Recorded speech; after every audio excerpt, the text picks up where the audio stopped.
Good morning, church. I thought for a change of scene I would come down to West Town Methodist in Backwell and greet you from here, so you can feel like you're really in church today. I'm filming this on Saturday morning, though I suspect it will be Monday before it gets sent out. So I hope you've had a good weekend and nothing terrible has happened since I've done this video, otherwise it will not be mentioned, so apologies for that.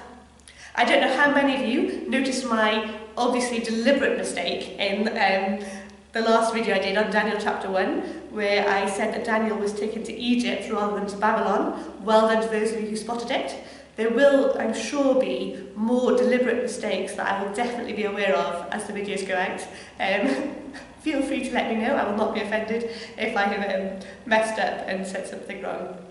Anyway, this morning I thought it's time to delve into Daniel chapter 2, and what an incredibly appropriate chapter it is. In Daniel chapter 2, Nebuchadnezzar has a dream, and he is really distressed by this dream.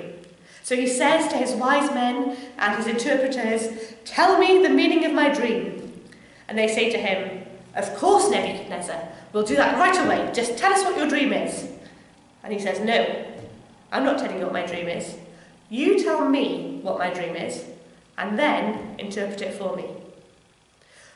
His wise men are absolutely stunned. And Nebuchadnezzar, in his distress, says to them, "If you don't tell me, you will all be put to death." Daniel and his friends and the other wise men were all facing an imminent danger of death. And it was impossible to get out of that situation. They couldn't know what was going on in Nebuchadnezzar's head. They were struggling against something they couldn't fight. I thought there's really quite a lot of overlap between their situation and our situation at the moment. I have no idea how to fight coronavirus. What we really need in this country is some time. Time to develop vaccines, time to get the NHS into a place where it can deal with it. And that's exactly what Daniel thought about his situation. He went to King Nebuchadnezzar and said, "King, please give us some time." So the king granted them some time, as we're trying to grant ourselves with our self-isolation. And he went and he connected with his friends. And he said to them, "Let's all pray." What a brilliant idea for us to do in today's situation. Let's all pray. So Daniel and his friends prayed. And that night Daniel had a dream, and it was the same dream that Nebuchadnezzar had had, and he also received the interpretation of that dream. So Daniel went to King Nebuchadnezzar and said to him, "King Nebuchadnezzar, I can't interpret dreams, but our God can." And this is what he says. He says, "In your dream, you saw the big statue with the head of gold and the torso of silver and iron legs and an iron and clay feet. And then you saw a huge big stone come and knock it over. And God is telling you the future, King Nebuchadnezzar. You may think that your kingdoms are great. You may look at that gold head and think, what could defeat that? Even the silver torso and the strong iron legs, and there's iron in the feet too. It's a more divided nation, but there's still strength there. But you know, none of those kingdoms will last. Because what is coming is a great big stone, and it's stronger than any of the other materials, and it will wipe them out."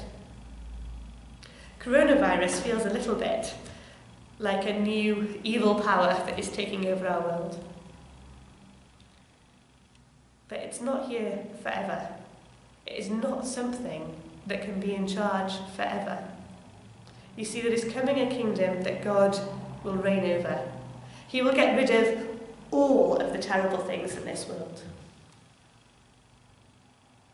I think it's really important at the moment, when we feel like we are so little in control of our lives. We are told what we can do, when we can go out, where we can go, whether our children can go to school or not.